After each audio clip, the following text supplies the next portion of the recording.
me alejó al 100% de mi familia. Me controlaba el horario de casa a trabajo y trabajo a casa. Y era agresiva con la niña. ¿Y nunca intervenías en eso? Que después de toda esa gritería y esos insultos, mi hija se va a un rincón de la sala. Parecía un ciervo con un león atrás. Así temblaba del miedo. Yo estaba acostado en la cama y se me lanzó encima solo porque no pagué un recibo de gas. Y ella sale corriendo detrás de mí y me siguió. Y todo eso delante de mi hija. Me lanza un chocolate caliente a la... ¿En algún momento no pensaste como en separarte, en dejarla? Y me fue a buscar a mi apartamento. Tenía prohibida la entrada. Puso una foto así de grande en portería. Y a mí me tocó huir a España. ¿Tú vivías con una psicópata?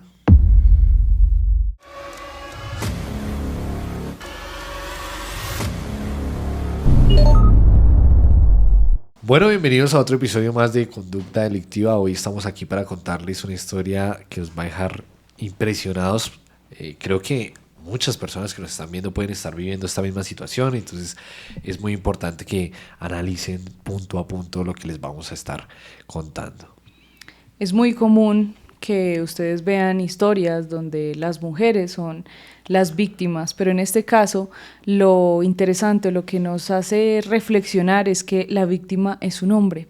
Hoy nos va a acompañar Andrés Charri, quien estuvo casado 18 años y los últimos 8 años de su matrimonio se le convirtieron en un infierno. Andrés, bienvenido a Conducta Delictiva. Muchas gracias por la invitación. Buenos días. Bueno, queremos dejar claro que hay un proceso penal abierto, que avanza, que todo lo que estamos hablando hoy es en grado de presunción, todavía no hay una condena a favor ni en contra, entonces todo lo vamos a manejar bajo ese contexto. Andrés, ¿se necesita pensarlo más de una vez para decir, bueno, quiero contar mi historia? Sí, claro, es que lo pensé, no una, ni dos, ni tres, lo pensé durante muchos años. Y no solo contar la historia, sino tomar acciones legales, pues, para buscar una protección por parte de la ley, por parte del Estado, que al día de hoy se me ha negado, ¿no? Y más sabiendo que tú eres un abogado. Y especialista en familia y que trabajo en la Corte Suprema de Justicia, para que sea más irónica la situación. O sea, paradójicamente, eres un abogado especialista en familia y vivías un infierno y un tipo de cosas que no deberían ser en tu hogar. Así es, y por muchos años. Bueno, vamos a ir conociendo todo esto bien. Cuéntanos de ti, a qué te dedicas, de qué familia vienes. Bueno, pues mi mamá es abogada, mis dos tías maternas también son abogadas y por eso me decidí por la abogacía también. Mi papá es ingeniero industrial, todos son muy cariñosos, ahí no hay vicios, no hay... Una familia normal, bonita. Obviamente que problemas tienen que haber como en todos, pero no, es una familia muy, muy unida, muy bonita, que gracias a Dios me trajo a esta familia, de verdad, muy agradecido. Porque pues, gracias a Dios salí como ellos. Yo no tomo, no fumo, no soy de los que se pierde 1 o 2 noches, ¿no? Entonces, una familia muy unida, muy bonita, gracias a Dios. Cuéntanos un poco de ti, cuántos años tienes y cómo conoces a esta persona. Bueno, tengo 44 años, nos conocimos en la universidad, ya terminando la carrera, empezamos a salir un par de años y vivimos juntos un par de años, nos casamos, luego vivíamos en Barranquilla, luego nos vinimos a vivir a Bogotá, pero cuando estábamos de novios, eso que llaman hoy día red flags, empezaron a aparecer, pero yo ¿cómo decirlo? Lo normalicé.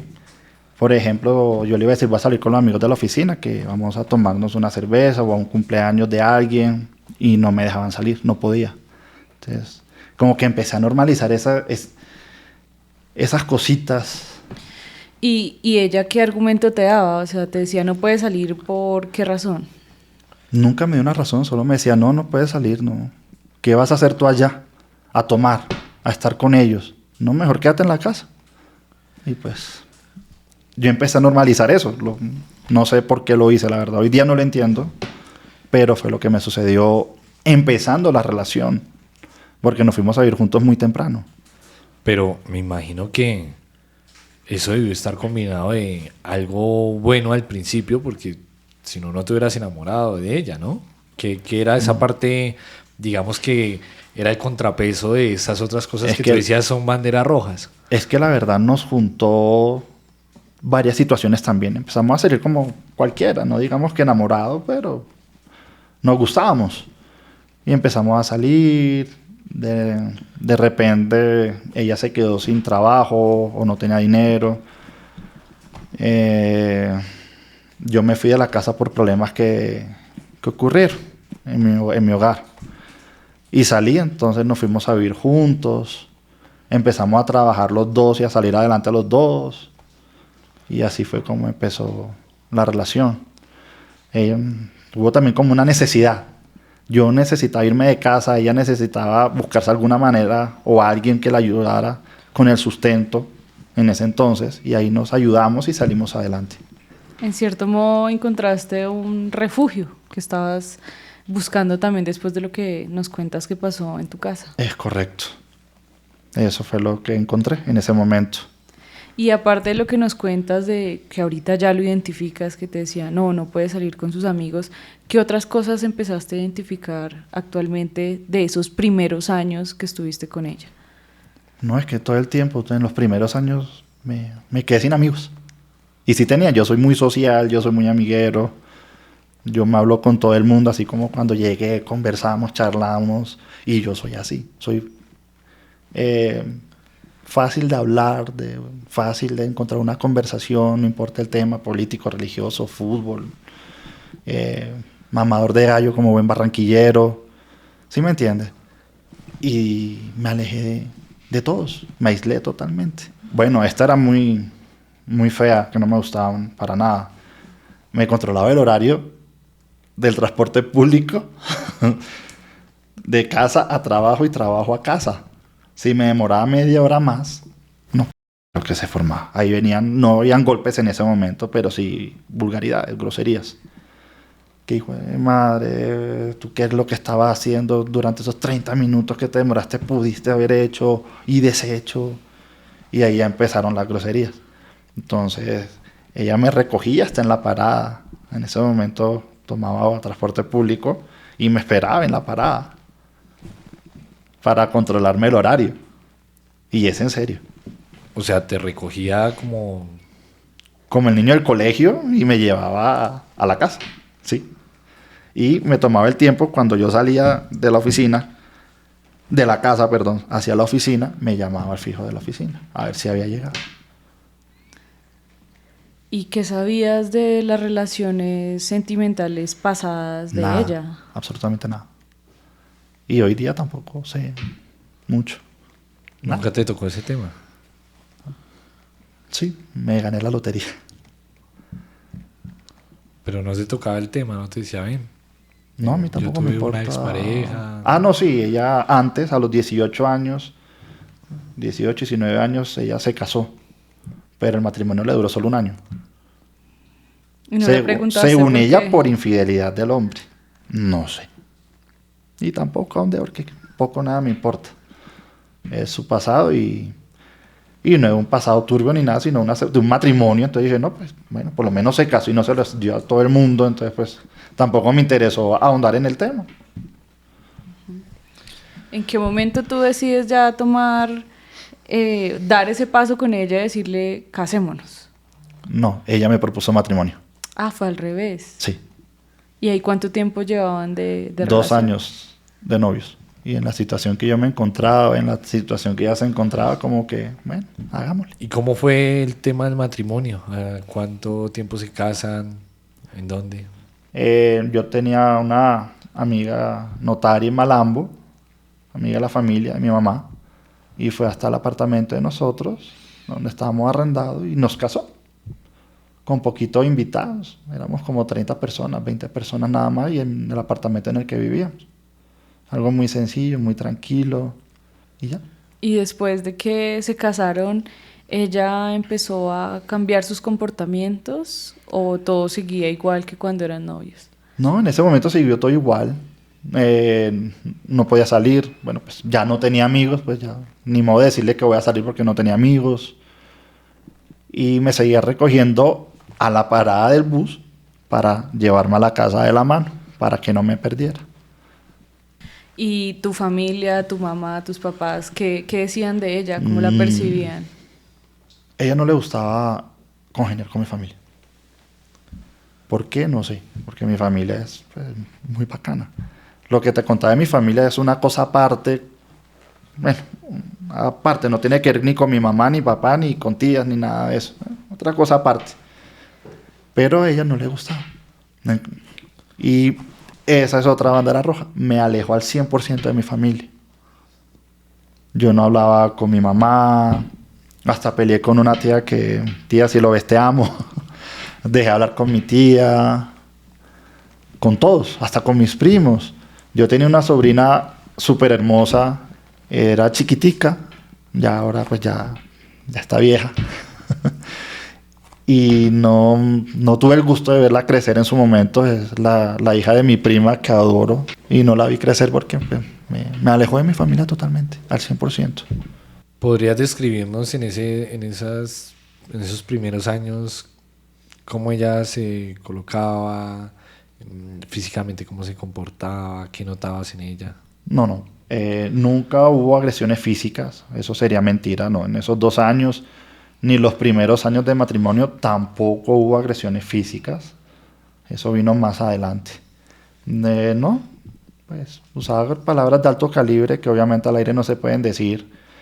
Y eso. Era fuerte, era pesado porque pues, a nadie le gusta escuchar este tipo de palabras más que de donde yo vengo. En mi familia, tú no escuchas la más mínima grosería, un no joda. Ni siquiera esa palabra tú la escuchas en mi familia. Ni jamás escuché a mis tías o a mi mamá decir una grosería o un grito, porque ni siquiera grita. Entonces todo esto fue nuevo para mí. Y viniendo de ese contexto familiar, en esos primeros años de matrimonio donde ella ya empezó a usar ese tipo de palabras, a subir los tonos contigo, ¿en algún momento no pensaste como en separarte, en dejarla? No, ¿sabes qué no? Yo creo que lo empecé como a normalizar. Empecé a normalizar el asunto. Yo, eso debe ser normal, eso debe ser normal. Los matrimonios todos tienen problemas. Pero ya me di cuenta que eso no es así. Solo era el mío. ¿Y al cuánto tiempo toman la decisión de ser padres? En el 2010 nació mi hija. Y creímos que de pronto, porque sí la buscamos, porque ella me decía mucho, a mí el cronómetro biológico me está corriendo y no me estoy haciendo más joven y yo quiero tener una hija o un hijo. Y dije, bueno, de pronto hasta esto mejora la situación, ¿cierto? Pensé yo dentro de mí y bonito, los hijos son bonitos, los niños son bonitos. Y dije, bueno, intentémoslo y nació mi hija en el 2010. ¿Y cómo se va tornando la situación con la niña? ¿Empezó a mejorar el genio de ella? Me imagino que embarazada también las mujeres cambian mucho de ánimo. ¿Cómo fueron esos meses? De hecho, cuando estuve embarazada todo fue muy tranquilo, ¿sabes? Fue todo lo contrario. Tuve un embarazo muy tranquilo, sin dolores, sin molestias. Y ella como que se calmó durante esos 9 meses. Se calmó. Ya cuando nació la niña, pues volvió otra vez a la normalidad. Otra vez la grosería, los gritos, el tema de horarios, de mi llegada a la oficina o a la casa. Otra vez volvieron. Pero eso sí, eso ya fue en Bogotá, ya no fue en Barranquilla. Mi hija nació aquí en Bogotá. ¿Y esos primeros años de la niña en algún momento se empezó a agudizar ese comportamiento de ella, de pronto de pasar de controlar los tiempos a ya convertirse de pronto a ser un poco agresiva? Conmigo se vivía igual de agresiva. Con mi hija, cuando cumplió los 5 años, un ejemplo, regaba el chocolatico, el Nesquik, cualquier cosita, Eso, venían unos gritos y unos regaños que ni te imaginas, casi iguales que a los míos. La fuerte, usaba palabras de alto calibre solo por tontería, o si se caía, ay, tú si eres torpe, ¿cómo es que te caes con todo? Y la regañaba por cosas que yo digo, pues, hombre, que se caiga, al fin y al cabo que pues, se levante, se limpie la rodilla y se levante, ¿cierto? Que era lo que yo siempre le decía a mi hija. De hecho, cuando ella se caía mucho, yo le decía, no, mi amor, nada de llorar. Se me limpia la rodilla y siga corriendo. Y aprendió, y eso lo aprendió, porque ya no lloraba. Ya dejó como esa mi madera.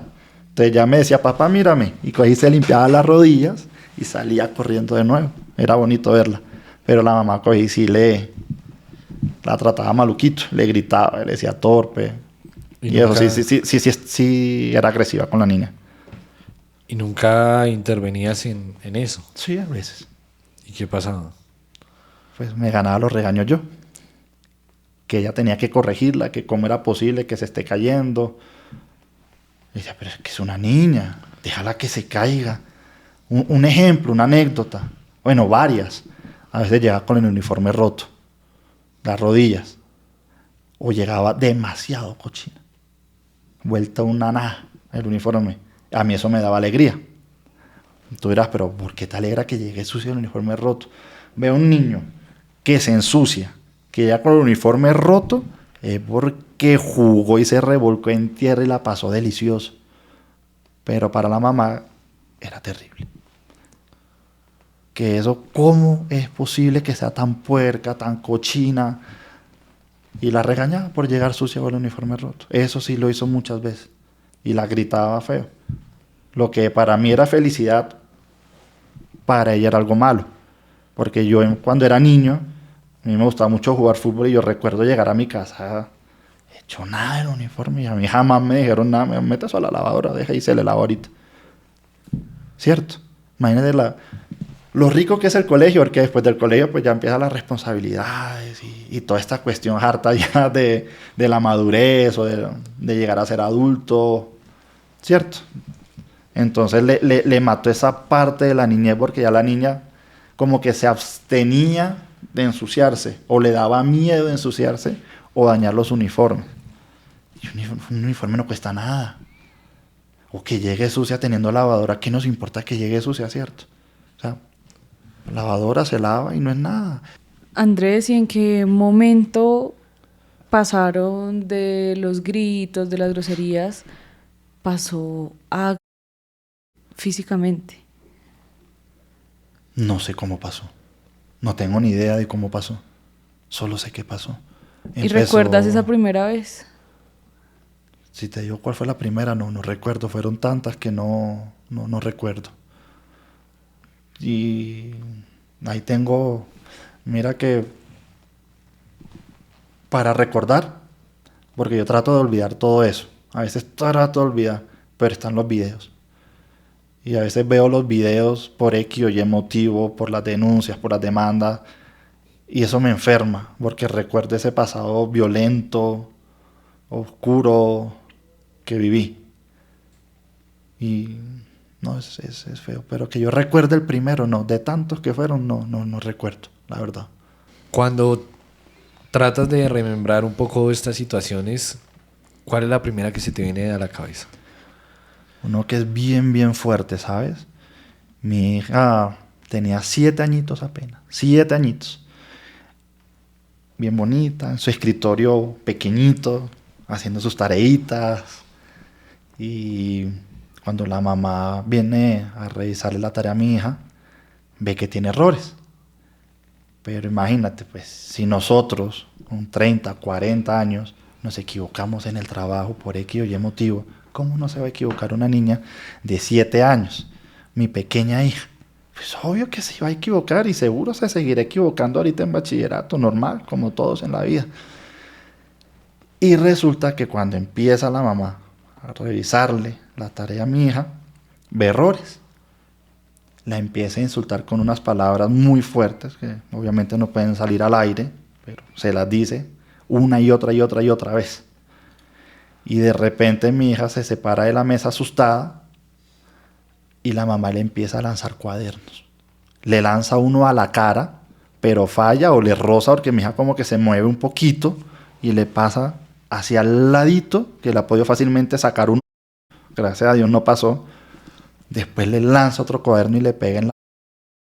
Después le lanza otro y cae a los pies de mi hija. Y luego le empieza a decir otra cantidad de groserías y la lleva al sofá y le empieza a dar una que ni te imaginas. Una cantidad de veces terrible. Esa es la que más recuerdo porque después de toda esa gritería y esos insultos, mi hija se va a un rincón de la sala, así, temblando, parecía un ciervo con un león atrás, así temblaba del miedo. Ese es el que más, o de los que más recuerdo, porque tengo otro donde mi hija, no recuerdo la edad, la verdad, yo creo que serían 8 o 9 años, también como que se equivoca en una tarea o algo, y la mamá coge a mi hija y la en 2 ocasiones. O sea, ahí ya estaríamos hablando casi en una tentativa. Entonces imagínate la gravedad del asunto. De esos videos se observa a mi expareja, cuando va a golpear a mi hija, segundos antes de golpear a mi hija, empieza a mirar el techo, camina para la izquierda, para la derecha, para adelante, para atrás, no sabía qué hacer y de repente reacciona y dice, le voy a... Y fue hasta donde la niña y la... O sea, así llegaba ella, con unos comportamientos extrañísimos. Ojalá vean los videos o los estudien el comportamiento psicológico de cómo se movía de manera tan extraña de un lado para otro, no sabía qué hacer hasta que se va hasta donde mi hija y la... Y cuando sucedían esos episodios con tu hija, ¿tú cómo intervenías en ese momento? Esas fue porque con el favor de Dios, y digo gracias a Dios, en el 2017, perdón, nos robaron. Con el favor de Dios nos robaron lo que teníamos en la casa. Porque si no nos roban, yo no pongo las cámaras de seguridad. Entonces, ¿cómo me doy cuenta yo? Por las cámaras de seguridad, porque yo todos los días las revisaba. A escondidas de ella, porque pues donde se dé cuenta que yo estoy revisando eso, no te imaginas la que de pronto me hubiese podido haber ganado yo. Entonces, a escondidas o cualquier momentico que yo estaba solo en la casa, me tocaba revisar esas cámaras rápidamente. Y no, pues discutir con ella. Pero pues igual salía perdiendo cuando le hacía el reclamo. ¿Y cuándo pasaron esos ya contactos físicos con tu hija a pasarlos ya contigo? En ese mismo instante, cuando empezó con mi hija, también empezó conmigo. O sea, estalló con los dos. En realidad, yo tengo pruebas de videos y audios desde el 2017. Pero eso empezó en el 2015-2016. Pero lo que te digo, la palabra del hombre, por cuestiones de género, misandría, solidaridad de género, pues la palabra del hombre tiene muy poca validez. Entonces, por eso no puedo hablar de esos años anteriores, pero sí te puedo asegurar del 2007 en adelante.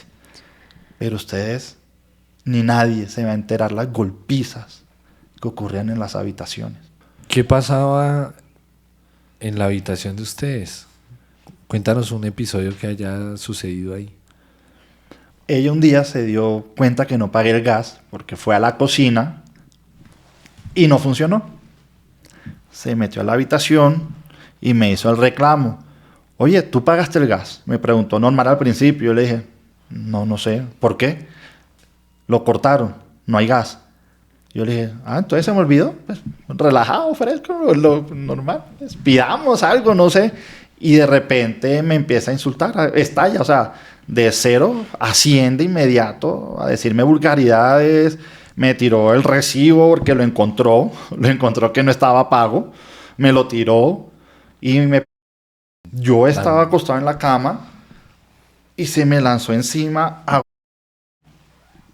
solo porque no pagué un recibo de gas. O sea, si los dos trabajamos ¿cómo no pedir un domicilio y que lo reconecten en 1 o 2 días? Pues madre, está rico. No cocinamos y pedíamos domicilio. Pero estalló lo que te digo, de 0 a 100 km/h en menos de 3 segundos. Estalló, o sea, fuerte. Primero con insultos y después a golpearme y después se fue de la habitación. Y Así, o sea, todo ¿cómo pasó se- en 30 segundos. O sea, todo fue rapidísimo.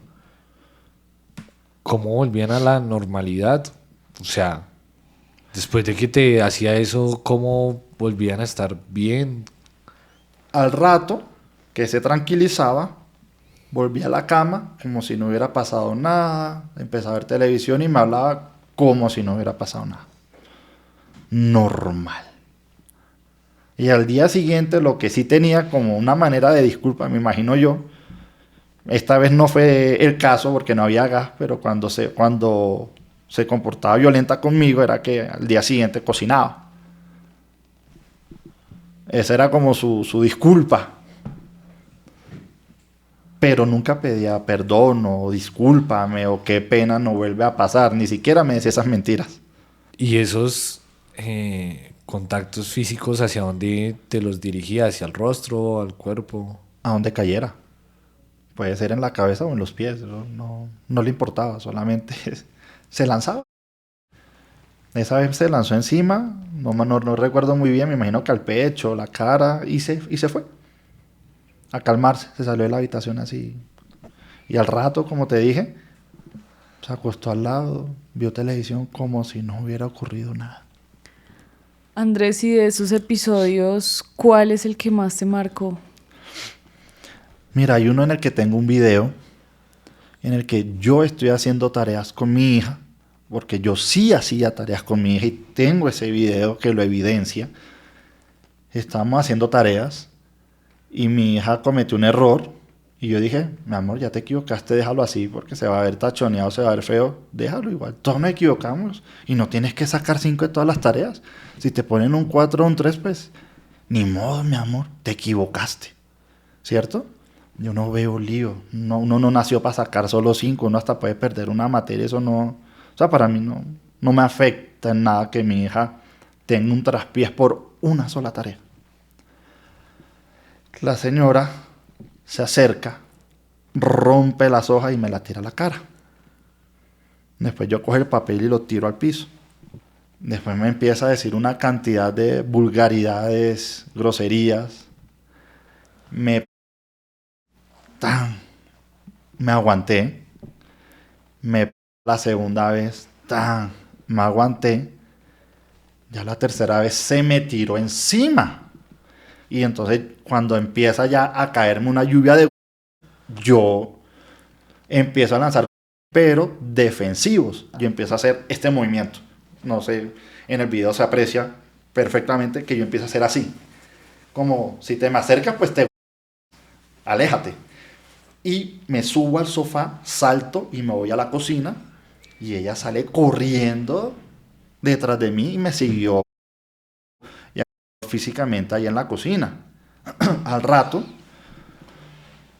vuelvo y todo eso delante de mi hija, porque mi hija estaba al lado. Porque a ella no le importaba que mi hija viera eso. Después de eso me senté yo otra vez, como arrancó las hojas, otra vez a hacer toda la tarea. Listo, hagamos la tarea otra vez, no pasa nada. Empezamos a hacer la tarea. No sé, esto sí no lo recuerdo. ¿Qué pasó que le disgustó que volviera a hacer la tarea con mi hija? Y me lanza un chocolate caliente a la que era el desayuno de mi hija, que no se lo había tomado, porque estaba calientico, y me lo lanza a la y moja cuadernos, libros de la niña. Le dañó todo. En el video hasta se observa que yo cojo y le empiezo como a quitar el chocolate así, a sacudirlo para que no se ensucie pues las tareas de mi hija y recuperar el cuaderno, que gracias a Dios se recuperó. Y al rato me vuelve a empezar a insultar y me quiere volver a... Y mi hija me abraza. O sea, esta vez no la defendí yo. Esta vez mi hija se tira encima mío a abrazarme para que no me siguieran. A ese punto era el amor que me tenía mi hija en ese momento. Eso es amor de hija. O sea, yo ese video Lloro de tristeza y un poquitico de alegría de recordar mi hija cómo me amaba, que puso su cuerpecito para defenderme. Y, Ese es el que más, ese es el episodio que más recuerdo porque mi hija me defendió. y en público, ¿ella también se atrevía a comportarse de la misma manera contigo y con tu hija? Sí, sin ningún miedo y sin pena. Hay uno, como te dije antes, hablemos de pruebas. Pues soy abogado y a uno le gusta pues con lo que se puede probar y lo que se puede mostrar. Ya cumplíamos 3, 4 meses de separados. Yo ya, no separado legalmente, sino que yo ya había arrendado un apartamento. Porque yo no me la aguantaba más y me fui, ¿cierto? Y me fue a buscar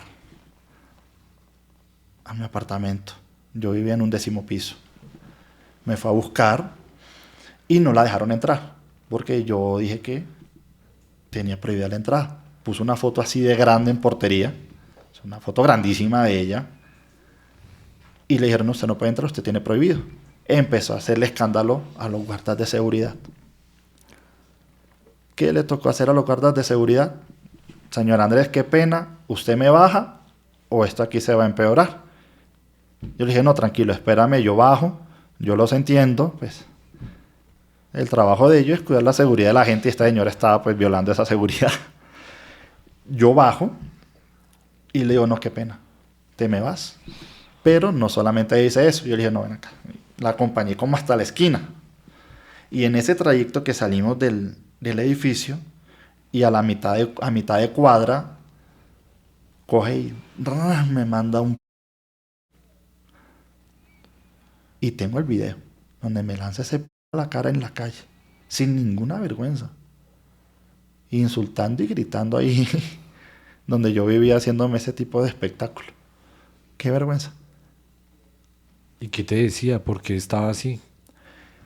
Porque entre los dos, pues habíamos comprado un apartamento, entonces ella me amenazaba, me decía, ven, fírmame esta cosa, para que este documento, para que el apartamento solo quede a nombre mío, que no sé qué. Y era eso lo que ella quería. Y lo terminó haciendo. Le terminé firmando todo lo que me pidió y el apartamento quedó a nombre de ella. Y yo quedé sin nada, solo con las deudas. Espera, porque nos dices que te fuiste de la casa a vivir en un apartamento. ¿Cuál fue ese último detonante que te llevó a tomar esa decisión de irte de la casa? Un día me empezó a decir una cantidad de vulgaridades sin ningún motivo. O sea, yo llegué y ella explotó. O sea, sin ningún motivo dije, no, no aguanto más, yo me voy. Yo me quedé muchos años con ella. Uno, porque estaba amenazado, porque no me podía llevar a mi hija. Si me llevo a mi hija, será denunciado. Hombre, denunciado. Será denunciado. No voy a decir el delito por el cual me denunciaría, pero se los dejo a la fácil deducción de lo que me iba a denunciar. Y como no hay presunción de inocencia en ese tipo de delitos, sino que el hombre va casi que derechito a la cárcel por ese tipo de delitos. Entonces, desgraciadamente, no me pude llevar a mi hija si no me lo hubiera llevado. Pero no me dejó. Y eso. Ah, y esperé a que mi hija también, para tomar esta decisión de irme, fue que esperé a que fuera grande. Y ella ya tenía 13 años y tenía la misma estatura de la mamá. Entonces yo ya dije, yo no me aguanto otra grosería de esta, yo me voy. Ya mi hija tiene 13 años, está de la misma estatura, creo que ya se puede defender un poquito. Por eso. No aguantaba más, no aguantaba un segundo más en esa casa infernal para mí. ¿Y cuál fue la reacción de tu hija al saber que ya te ibas de la casa por las conductas que tenía su mamá contigo? Mi hija no reaccionó ni bien ni mal. Fui con la mamá, ya cuando estaba en un estado de calma, digámoslo así, y pudimos conciliar eso en una defensoría de familia. Una semana con ella, una semana conmigo. Todo iba bien. hasta que pasó un suceso y a mí me tocó huir a España. Mis jefes se van a enterar de eso ahora, porque creen que me fui de paseo. No me fui de paseo a España. Me fui huyendo. Porque como les dije en uno de los episodios, me fue a perseguir a mi apartamento y ella solía perseguirme muchas veces, pero pues yo corro un poquito más rápido y me perseguía. Entonces, ¿qué dije yo? No, yo voy a pedir una licencia no remunerada en mi trabajo y yo me voy de aquí un par de meses porque quiero caminar sin mirar hacia atrás. Quiero estar tranquilo. Y me fui ahí a pasar 2 meses a Madrid huyendo. O sea, era como tener un enemigo, estar en el blanco de una banda. ¿Te sentías así? Sí, pero mira, tú prendes el televisor y vas a encontrar que un hombre le tiró a la cara o una mujer le tiró a la pareja. Yo sentí ese miedo. Yo me fui a España huyendo. Yo huí a España porque quería dormir tranquilo un par de meses. ¿Y ella te perseguía con qué fin? No, pues ahí sí tocaría preguntarle a ella. No sé. O sea, no Esa vez, hacerme el escándalo para que le firmara unos documentos que no le quise firmar en ese momento, que después me obligó de otra manera y se los terminé firmando. Pero no sé, qué tal que me hubiera o un golpe mal dado y yo de espalda, no sé, y yo vivía con miedo. Por eso digo, me tocó ir 2 meses a España a vivir muy humildemente, de verdad, porque allá es costoso. Ya estaba yo quebrado, me quebré un poquito más. Pero yo necesitaba huir. Necesitaba huir. Y la única manera que encontré fue yéndome del país. Porque si que me quedé en Colombia, créeme que por redes o no sé, o investigando me encuentra y me cae. Pero me tocó ir. Y allá ya podía caminar tranquilo. De verdad, fue una paz que sentí porque salí a las calles, pues a conocer también, a pasear tranquilo, sin vigilar que no me vayan a hacer daño. Y voy a aprovechar, voy a abrir aquí un espacio para comentarles. Si me pasa algo a mí, mi pareja o mi hija, quiero que aquí, que esta denuncia que fue ella la que nos hizo daño, porque no tenemos enemigos, somos gente de bien, gente de paz, gente que no pelea. Qué pena que utilice esto para dejar esto acá. Que si me pasa algo a mí, a mi hija menor o a mi pareja, fue ella o su familia. Ahorita decías que si alguien se mete con tu esposa, con tu hija, ¿cómo así? ¿Cuándo rehaces tu vida? ¿Cómo así que tienes otra hija? Cuéntanos un poco de Bueno, eso. no es mi esposa, no me he podido casar. Todavía sigo casado con esta señora porque no ha salido el fallo del divorcio. Estoy en ese proceso.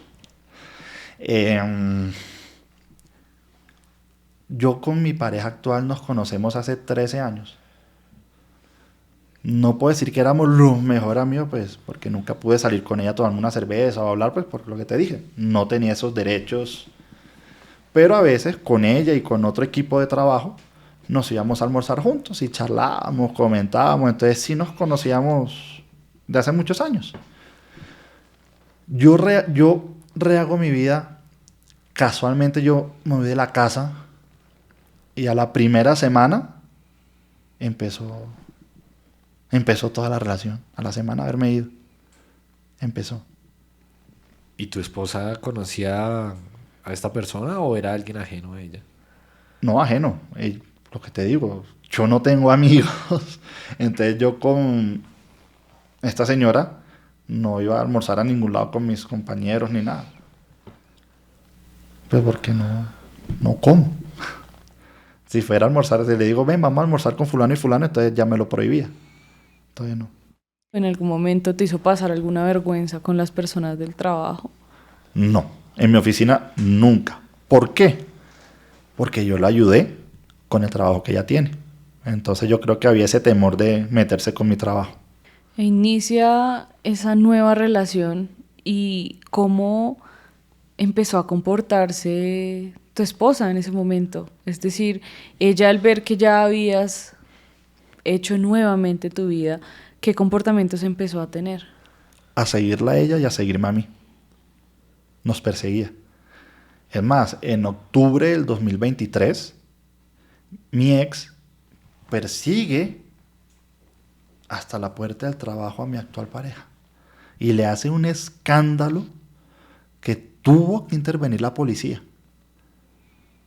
Porque mi pareja se asustó, porque mi pareja corría y ella corría más rápido para alcanzarla. Imagínate el susto de que alguien te esté persiguiendo sin tú saber qué quiere hacer. Pero como trabajamos en una entidad pública, pues habían policías alrededor. Y gracias a Dios, la policía la salvaguardó. Y a mí me perseguía hasta la puerta del apartamento, hasta la puerta de mi edificio donde me había mudado. Me persiguió muchas veces, pero yo entraba corriendo. Me tocaba bajarme Transmilenio y correr. ¿Por qué le tienes miedo de pronto a la familia de ella? Pues como la están apoyando de una manera tan incondicional y ante los jueces están diciendo tantas mentiras, entonces si llegan a ese punto, entonces ya me da miedo que también me hagan daño. Y luego en algún momento ellos no se enteraron de todo lo que te hacía tu suegra. Toda la familia de ella lo sabía. Todos lo sabían, inclusive mi suegra me decía, péguele para que eso no vuelva a pasar. Y es que ella también me pegaba delante de la señora o me insultaba delante de ella. Es más, a ella no le gustaba ir a visitarnos por la violencia que ella ejercía en contra mía y también en contra de ella. Porque también cuando nos visitaba, ella le hacía reclamos. ¿Usted por qué me hizo esto cuando era usted? O sea, nunca lo superó. Y le hacía reclamos. Entonces, por eso a ella tampoco es que le gustara mucho visitarnos. Por ese tipo de conflicto que existía. Es más, hay un video donde esta señora, mi ex, coge una escoba y le empieza a pegar a la perrita de una manera violentísima y lo hace delante de la mamá. Ya que toqué el caso de la mamá, es que a ella no le daba pena ser violenta delante de la familia, no le importaba. Y esa misma señora te decía a ti que te defendieras. Sí. En ese momento ella me tenía cariño, no lo voy a negar, sí me tenía cariño. Y me decía, defiéndase, no se deje. Usted es el hombre. Hay uno de los videos que nos pasaste antes de venir, en donde se ve que están en la puerta de un apartamento, está la policía y está ella con tu hija mayor. Sí, así es. Ese día, claro, ese día cumplíamos casualmente un año ya de estar separados. Porque yo estaba cumpliendo ya casi el año del contrato de arriendo. Yo me fui en febrero del 2023 y esto fue en febrero del 2024. Como ella tenía una foto así de gigante y ella ya sabía que no podía entrar por la puerta principal del edificio, entró por el parqueadero. ¿Por qué? Porque entró con la niña y con la perrita. Porque por la entrada principal no se entra mascota, está prohibido. Entonces las mascotas solo podían salir por el parqueadero. Y ella lo sabía. ¿Cómo? No sé, pero lo sabía. Y fue con la mascota, claro, y la guardia de seguridad ve a una niña, una mascota, y ahí no tenía la foto de ella. Ingresó, subió al 10º piso y me hizo un escándalo. Lo primero que hizo fue romperme los vidrios de la ventana. Daño en bien ajeno. Eso ya es un delito. Tonto, pero no deja de ser un delito. Me rompió los vidrios. Después me empezó a decir una cantidad de groserías. Eso no las puedo decir. Imagínense las groserías más grandes. Me las empezó a decir. Delante de mi hija. Eso ya se llama instrumentalización en menor de 14 años porque mi hija en ese momento tenía 13. Pero eso no bastó. No solo la hizo escuchar toda este show, este espectáculo de mala clase. La hizo partícipe de estos actos. Cuando coge y le dice a mi hija, fulana, no puedo decir el nombre, digamos fulana, dile esto, dile aquello, ¿tú qué piensas? Y mi hija termina diciendo palabras del mismo calibre que la que estaba diciendo su mamá, en contra mía y de mi pareja. Y eso es un delito, instrumentalización de 14 años. O sea, La metía en peleas de adultos. Yo digo, si somos adultos, peleemos, no importa, somos adultos, ¿sí me entiende? Pero ¿por qué meter a una niña inocente en todo esto? Y decirle que me fui por otra mujer en vez de decirle, no, mi amor, él se fue porque yo lo maltrataba y lo física y psicológicamente, por lo menos sea honesta. Pero le metió el cuento a mi hija de que, hija, te cambiaron por otra mujer. Uno, ¿cómo cambia una hija por otra mujer? En el peor de los casos, diga que la cambié por usted, porque me cansé de lo... Pero uno, ¿cómo cambia una hija por otra mujer? Eso no se puede, eso no se hace. ¿Ves? Ese fue el episodio que pasó. Y me tocó llamar a la policía. Claro, pues yo tenía miedo, porque habían vidrios en el piso, y si cojo uno y me cojo a mí o a mi pareja, ¿ah? Pues raro no sería, porque estaba en un momento eufórico que lo hubiera podido haber hecho. Entonces yo tenía miedo por mi vida y yo llamé a la policía para que la retirara. Porque no es de hombre, pues sí. Yo sé que si la golpeo, la tumbo, pues peso mucho más, soy más grande, pero no, eso no es el deber ser de las cosas de una mujer y nunca la... Jamás lo hice. Y tengo pruebas de que jamás lo hice. ¿Qué siente un hombre al verse doblegado por una mujer? Porque sí. Humillado, disminuido en su masculinidad. Eso se siente. Y vergüenza, porque uno no lo puede contar. Yo lo conté, denuncié porque llegué a un estado de... Pues pucha, o hago esto o me... Porque era una desesperación terrible y me tocó. Además, eso. Llegó un momento de desesperación que me tocó. Me tocó denunciar y hacerlo público. Gritarlo fuerte, porque si no lo grito fuerte no me escucha. Mi grito, ¿cuál fue? Salir en televisión nacional. Y exponerla ante los medios de comunicación de nivel nacional. Noticieros de nivel nacional. Ese fue mi grito. Y decir, mi mujer me pega. Mujer me... Así, tal cual. Porque no aguanté más. No aguanté más. Me tocó. Porque yo no hubiese querido que todo esto saliera al público, por mi familia sobre todo. Porque sí, da vergüenza, da pena, sí. Una nana de 1,5 metros coge y lo casca a usted, si pesando 80 y pico de kilos, sí da pena. Entonces es vergonzoso y uno se siente disminuido. ¿Cómo era tu relación con la familia de ella? No, normal. De hecho, la que hoy día no sé si es la mamá o es la tía, porque una cosa es lo que ellas dicen y otra cosa lo que es el registro civil de nacimiento de ella. Porque en el registro civil de nacimiento, la que ella me presentó como mamá, no aparece ahí. Bueno, ese es otro cuento, eso no viene al tema. O no sé si venga al tema más adelante. Entonces, la relación con esa señora, de hecho, era buena. De hecho, cuando ella sabía que me maltrataba física y psicológicamente, y llamémosla la suegra, me decía, usted no sea pendejo, déle en la...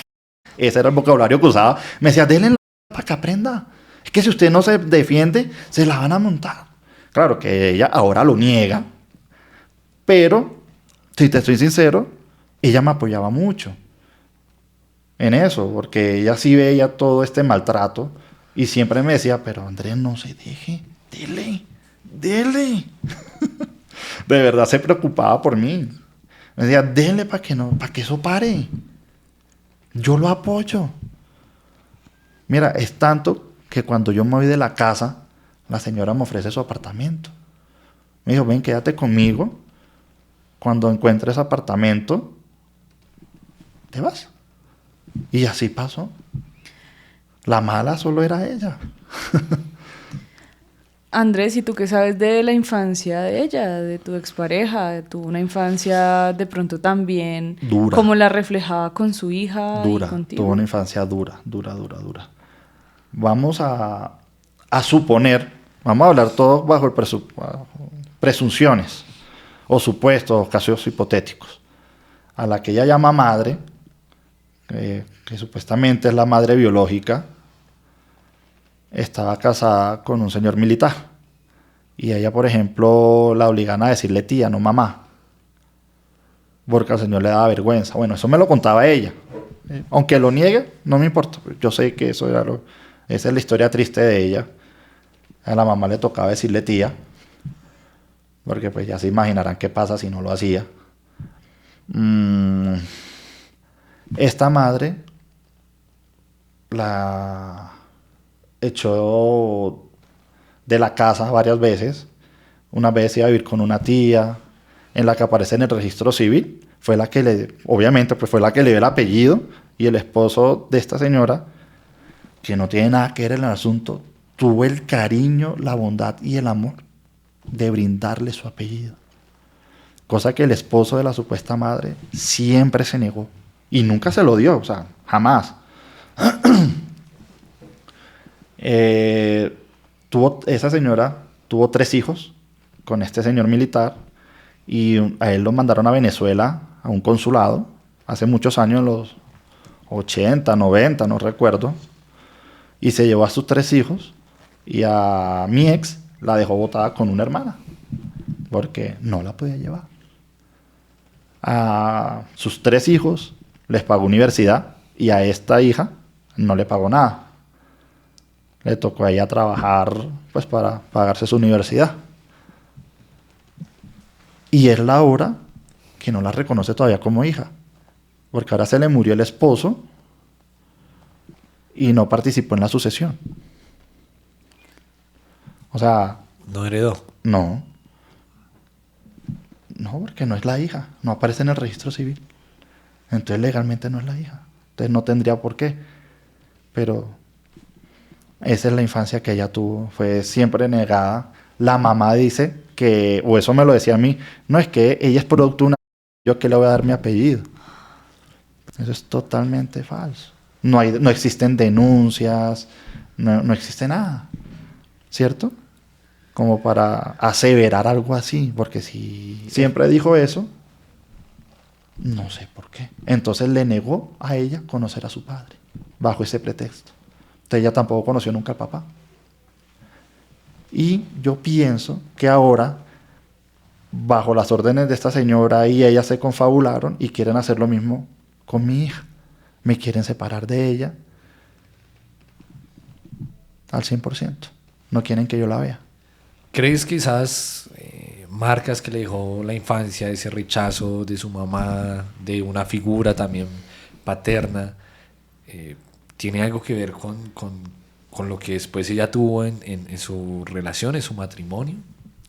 De pronto, yo creo que sí.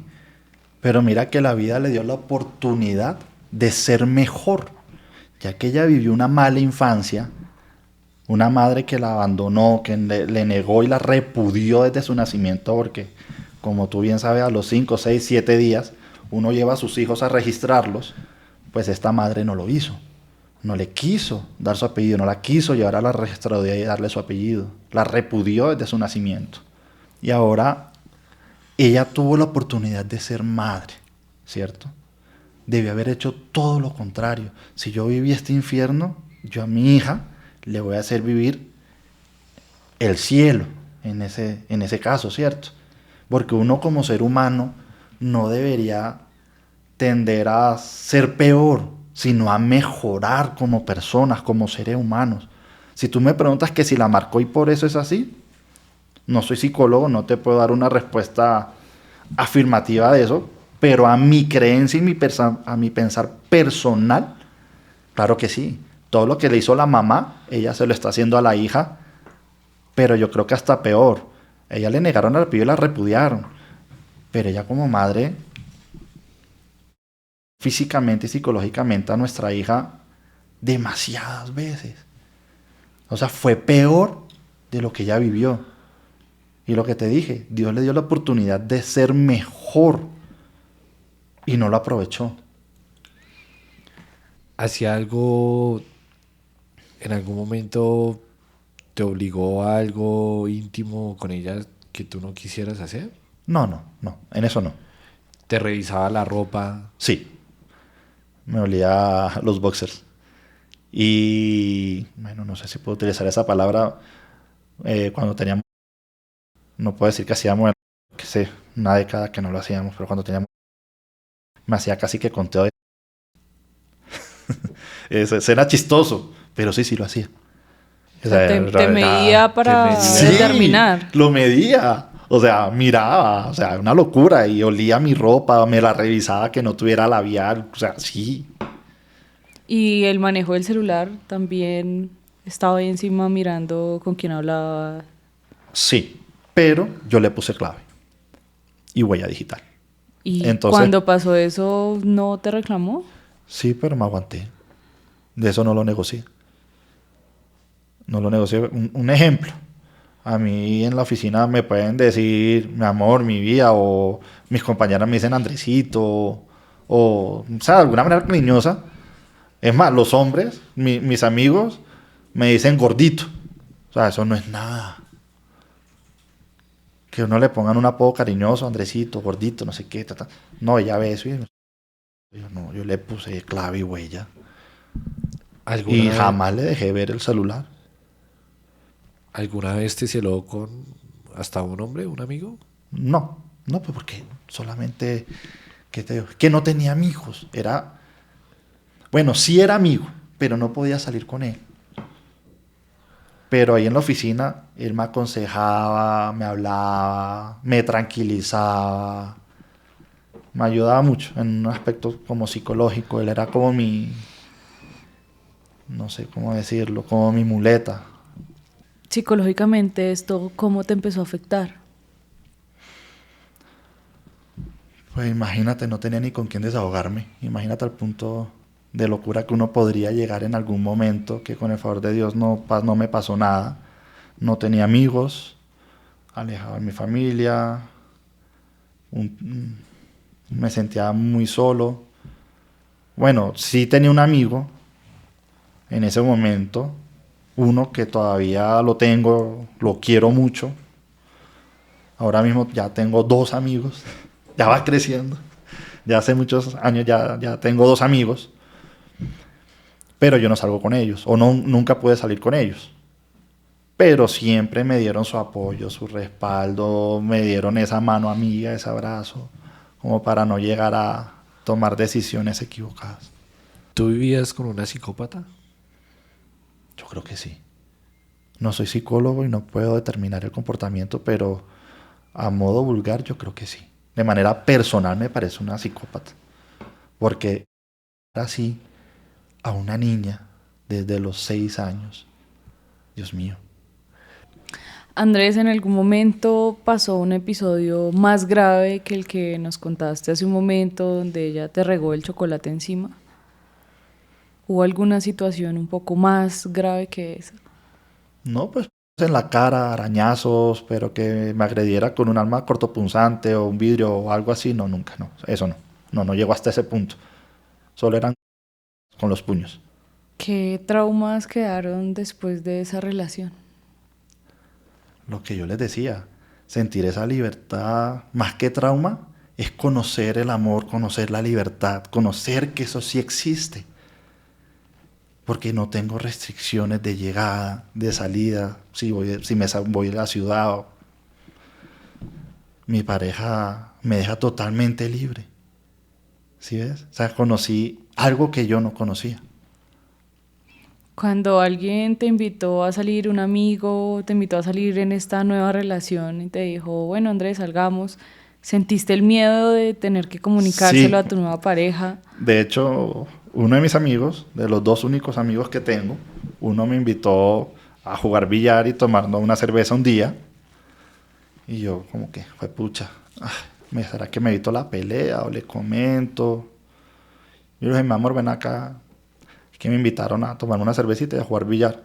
Ah, bueno, mi amor, me avisas cuando llegue allá y cuando entres, porfa, no haga ruido. Y yo, ¿cómo así? ¿No me va a revisar? ¿No me va a oler los boxers y no me va a revisar la ropa? Pues lo pensaba dentro de mí. Vea pues. Y eso hice. Esa creo que es de las poquitas veces que he salido solo, porque pues no. Con la pareja que tengo, sí me gusta estar con ella para todo lado.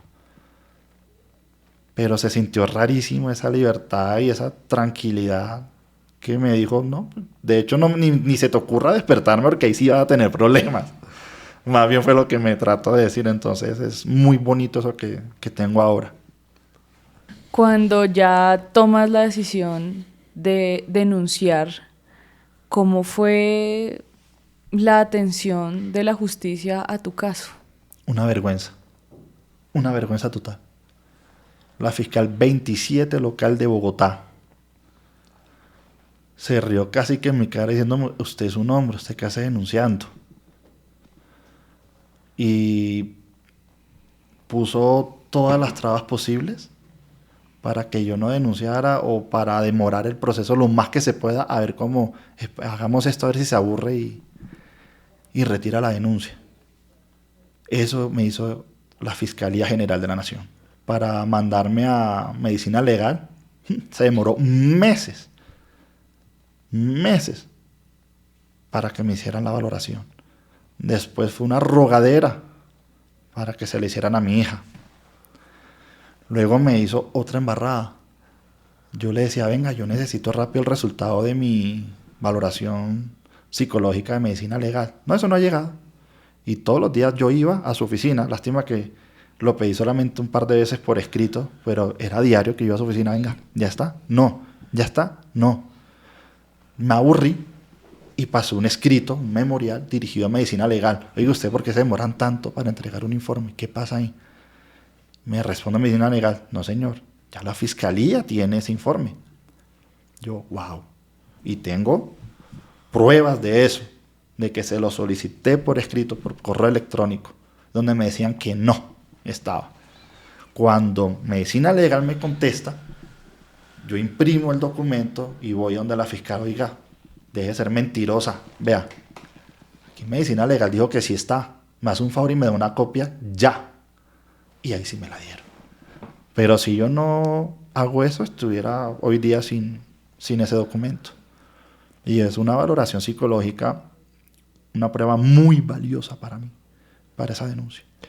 ¿Qué dice esa prueba? Encontraron que yo sufro de estrés postraumático y ansiedad, conexos al delito denunciado.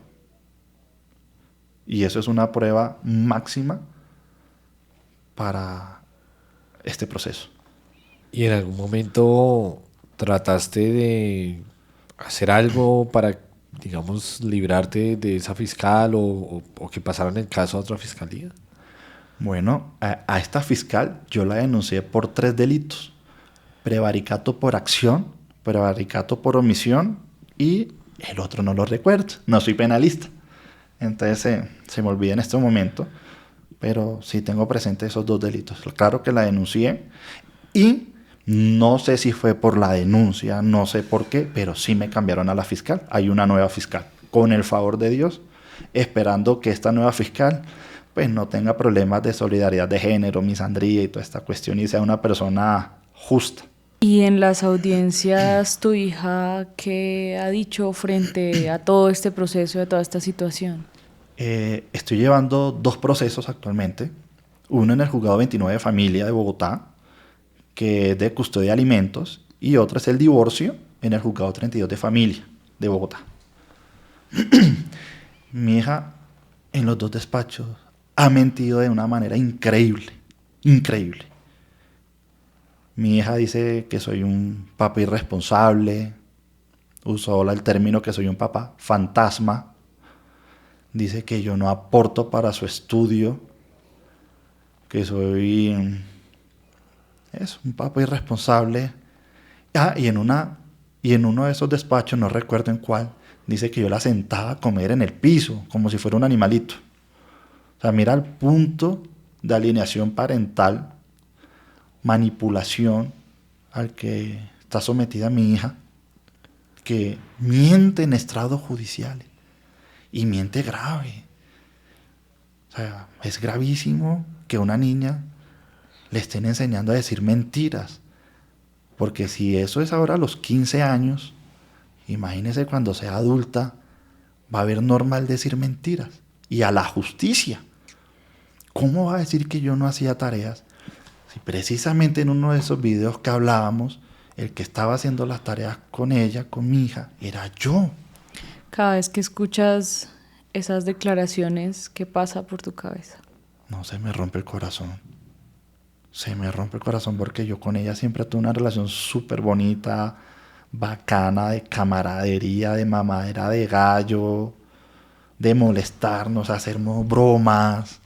Es una relación chévere, de padre e hija, súper respetuosa. Jamás me ha alzado la voz, jamás me ha dicho una sola grosería. Siempre fue una buena hija hasta ese día que dijo mentiras. ¿Cómo va a decir que yo no aporto para el colegio si hay pruebas de que yo pago la pensión del colegio? O sea, ¿cómo dice que yo no hacía tareas con ella cuando hay videos que demuestran que yo hacía tareas? ¿Cómo en uno de esos videos en el que aparece la policía, mi ex me dice, te quedaste sin hija? Mal. Ya saben lo que sigue, no lo puedo decir. Y lo cumplió al pie de la letra. Me quedé sin hija porque la alienó totalmente en mi contra y mi hija no me quiere ver por todas las mentiras que le dice la mamá. Entonces, ¿cómo me siento con el corazón vuelto nada? Roto, decepcionado, triste, porque siento que perdí a mi hija. Estoy rogándole a Dios que cuando crezca madure un poquito para que pueda entenderme. Y cuando lea los procesos, cuando sea una mujer adulta, los lea página por página todo lo que me hicieron. Diga, joder madre, la embarré con mi papá y le voy a pedir disculpas o le voy a pedir perdón. Eso siento. Es muy probable que tu expareja vea esta entrevista. ¿Qué le quieres decir? No, nada, que se haga justicia. A ella no le tengo nada que decir. Solo a la juez es que parece, no lo puedo afirmar, solo puedo hablar desde la presunción. Tienen un problema de misandría y solidaridad de género terrible. Les explico por qué. Las jueces 29 y 32 de familia tienen audios donde le dice la mamá a mi hija, hijo, mal, idi, mier, zombie, bur, medio y una cantidad de vulgaridades. Tienen los audios, tienen videos donde mi hija es con objetos lanzados, etc. Tienen una cantidad de pruebas. Tiene una prueba reina de medicina legal. La tienen las dos jueces, que son mujeres, donde la psicóloga dice, por favor rescaten a esa niña de esa casa. Así, lo grita ese informe forense. ¿Y sabe qué hicieron las dos jueces? No hay pruebas suficientes. O sea, insultos, informe de medicina legal y dos mujeres jueces de familia me dicen que eso no son pruebas suficientes para alejarla de la madre.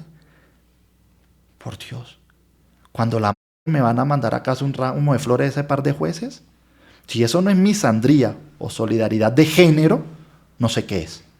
Y esto lo digo ¿por qué? Porque después sacaron un auto por una cuestión que se llama Proinfants, que es donde le dan valor probatorio a la palabra de la menor, ¿cierto? Y la menor ahí es donde me ataca, pero el informe, bueno, no es que me ataque, solo dice que soy un papá irresponsable, un papá fantasma, etc. Pero también dice que nunca la he...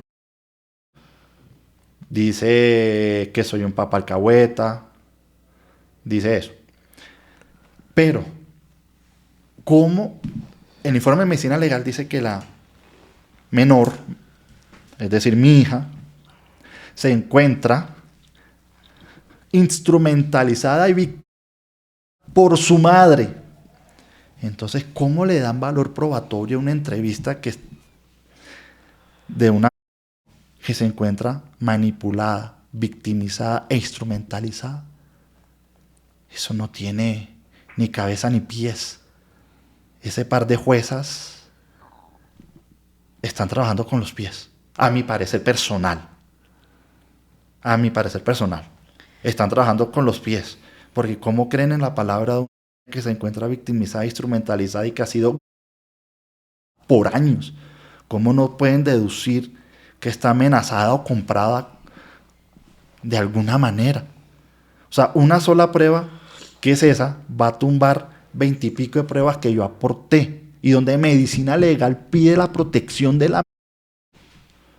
Y las juezas dicen, no, pues no, eso no es prueba suficiente. Sus audios, sus videos, medicina legal, eso no sirve.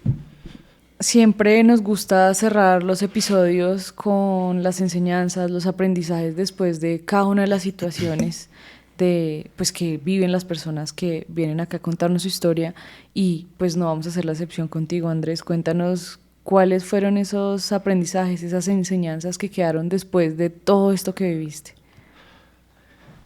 Vea, sobre todo para los hombres y también a las mujeres, a la primera señal de violencia, huyan, no se queden. Vea, yo siempre dije, ella va a cambiar y en la próxima me voy, en la próxima me voy. Después me dije, ahora me quedo para defender a mi hija. No esperemos a llegar hasta allá. A la primera, corran, salgan de esa relación porque no va a cambiar, no va a pasar. Una relación no puede tener ni un insulto, ni un golpe, porque todo se puede discutir con respeto o dialogar. Todos nos enojamos. Claro que sí nos enojamos y podemos discutir con respeto, ¿cierto? Esa es la enseñanza. A la primera señal de violencia, ahí no es. Ese no es el lugar donde se debe estar, sea hombre o sea mujer. Esa ha sido la enseñanza. Bueno, Andrés, esperamos que se haga justicia en este caso y agradecerte por haber estado acá. No, muchas gracias a ustedes por hacer visible mi situación. Ojalá toda Colombia lo pueda ver, se viralice, para ver si estas jueces empiezan a tomar determinaciones sensatas. Muchas gracias. Y a todos ustedes, gracias por haber llegado hasta el final de este episodio. Recuerde que si tiene una historia que contarnos, puede escribirnos a produccionconductadelictiva@gmail.com. Nos vemos en un próximo capítulo.